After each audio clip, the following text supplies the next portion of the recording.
Marcela, eu acho que a minha primeira pergunta, na verdade, parte de uma curiosidade. Eu tenho muito interesse de saber sobre o quão complicado é obter direitos de adaptação de um romance da Clarice Lispector e dentro disso, como você chegou até o Livro dos Prazeres.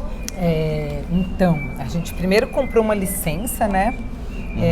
Eu tive essa ideia de adaptar esse livro, aí eu mostrei primeiro para Simone, porque já de cara eu pensei nela, Sim. ela adorou a ideia, aí eu fui atrás de uma produtora, e aí eu convidei a Deborah Osborne, da Big Bonsai, que eu admiro muito, e ela, na hora, disse sim, ela falou, nossa, eu amo essa escritora, vamos lá, achei ela super corajosa, porque Sim. primeiro filme de uma diretora mulher, que nunca tinha escrito um livro de ficção, um roteiro. Sim. E aí a gente foi atrás, a Débora começou a ir atrás, ela descobriu que na França tem um escritório da Carmen Barcelos, que é quem negocia os direitos autorais de todos os grandes escritores da América Latina. Então, desde do Gabo, dela, assim, muitos, né, do Gabriel Garcia. Gente, me deu branco agora. Gabriel Garcia Marques. Gabriel Garcia Marques, que foi diretor da Escola de Cuba. Maravilhoso. E entre muitos, assim, e ela conseguiu, primeiro é uma licença, né? Você paga um valor pequeno e aí você tem 1 ano e meio para levantar a grana e pagar lá não sei quantos mil euros, né? Muitos. E aí a gente demorou a ganhar o primeiro edital. Demorou porque a gente ganhou primeiro coprodução Brasil-Argentina, depois Ibermídia, a gente ganhou 2 prêmios internacionais para daí conseguir começar a ganhar prêmios no Brasil. Então, até lá, a gente ficava estendendo essa licença. Cada vez que você estende é tipo $2.000, eu não lembro, era algo assim. Sim. Porque era uma grana, né? E aí eles foram super pacientes. A própria Carmen faleceu, que nem era, acho que ela já era velhinha, quem tocava o escritório, mas é isso, fiquei em Paris ali. E aí, na hora que a gente ganhou o primeiro dinheiro bom, a gente, comprou os direitos. Sim. Por quê, né? Por quê? Sendo uma livre adaptação, porque a essência está ali, os personagens são os mesmos, a história que está sendo contada, a gente usa vários trechos de literatura pura, mas não no diálogo, a gente usou de formas criativas, na aula, na boca das crianças, em outras situações, sabe? Sim. Deixa eu só interromper, porque eu quero também assegurar a gravação do áudio pelo celular, uma coisa que eu me esqueci antes, desculpa. Importante. Bom, agora foi. Você contou em coletiva que, na verdade, foi um processo de mais de uma década para conseguir dar vida ao Livro dos Prazeres. E eu sempre observo créditos finais, me chamou muita atenção que consta como um laboratório, acredito que em 2012, que teve, acho que, a coordenação da Lucrécia Martel.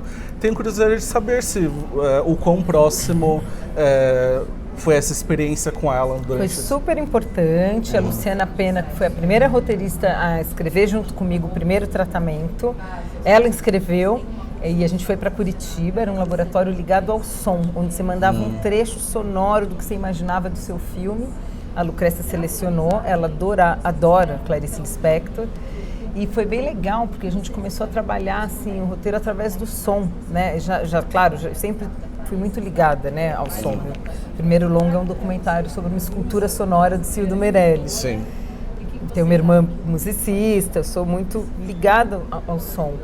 Mas esse olhar dela tem uma coisa que me marcou muito. Ela fala que toda vez que ela escreve uma cena, ela se bota no meio de uma piscina vazia. E aí ela começa a observar o som 360. Então, o que está fora de quadro, fora da tela, faz parte da narrativa. A pessoa entra, sai, todo o som continua.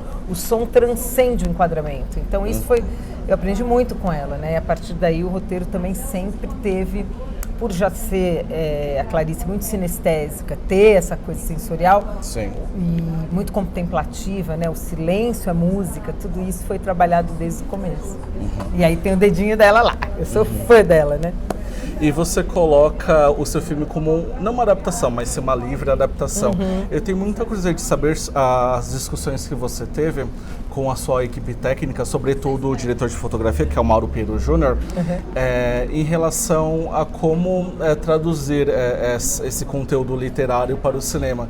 Porque eu tenho a impressão quase como se fosse um filme passado dentro de um aquário. O apartamento, né, da protagonista parece um aquário e tem muitos simbolismos que remetem também, como as conversas com Ulisses, você ouve o som do mar, tem a questão do peixe, enfim, até as externas também remetem a esse... Isso foi muito trabalhado em conjunto, né, com a fotografia, com o próprio Edson Seco, que é o maestro. E desde o roteiro já tinha esse conceito de que o mundo dela era mais enclausurado, mais fechado, e aos poucos ele vai se abrindo, as paisagens vão tomando dimensão, né, no filme. E a fotografia também vai ganhando cores, os planos vão ficando mais abertos e essa coisa do aquário você termina num mar, num céu aberto, no infinito. O Mauro é um diretor que gosta muito de trabalho de mesa. E eu também, os dois capricornianos nerds. Então, assim, a gente ficou semanas e semanas decupando, pensando, conceituando cada cena, né? E isso é muito legal, porque esse trabalho todo que você faz antes, na hora de filmar, você relaxa, porque assim, o que não está ali, você já sabe para onde ir, você já tem o conceito, né? Você consegue improvisar e ter o frescor, você pode pegar tudo aquilo e adaptar de uma outra forma na hora, porque você já sabe o que você quer com a linguagem, né? Então foi muito importante, ele foi um grande parceiro criativo. Quero perguntar sobre Simone Spoladori, pegando novamente aspas da coletiva de imprensa, você falou que até houve um receio da sua parte de convidá-la para ser a protagonista de Livro dos Prazeres, mesmo tendo trabalhado com ela previamente em 2 curtas, que foi Os Sonhos de Lulu, de 2009, e A Musa Impassível, de 2010. Na verdade é uma média-metragem, né? Isso. Quais são as virtudes assim que você identifica na Simone que foram essenciais para trazê-la também para esse filme? Na verdade, eu já desde o comecinho eu pensei nela, porque eu estava filmando o telefilme, né? Sim. A Musa Impassível, e no último dia de filmagem, eu já levei o livrinho embaixo do braço e a gente estava no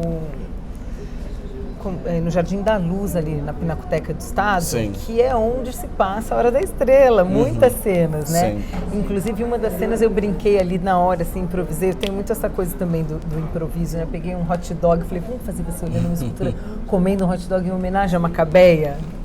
E ela adorou e tal. E aí, no final, quando acabou o filme, eu peguei o livro e falei, pensei em adaptar, o que você acha? E ela ficou muito feliz, porque ela também sempre foi leitora assídua da Clarice. Na hora ela bancou a ideia, então ela foi meu primeiro núcleo e aí juntas, assim, eu fui atrás de uma produtora, que foi a Débora, então começou esse núcleo aí.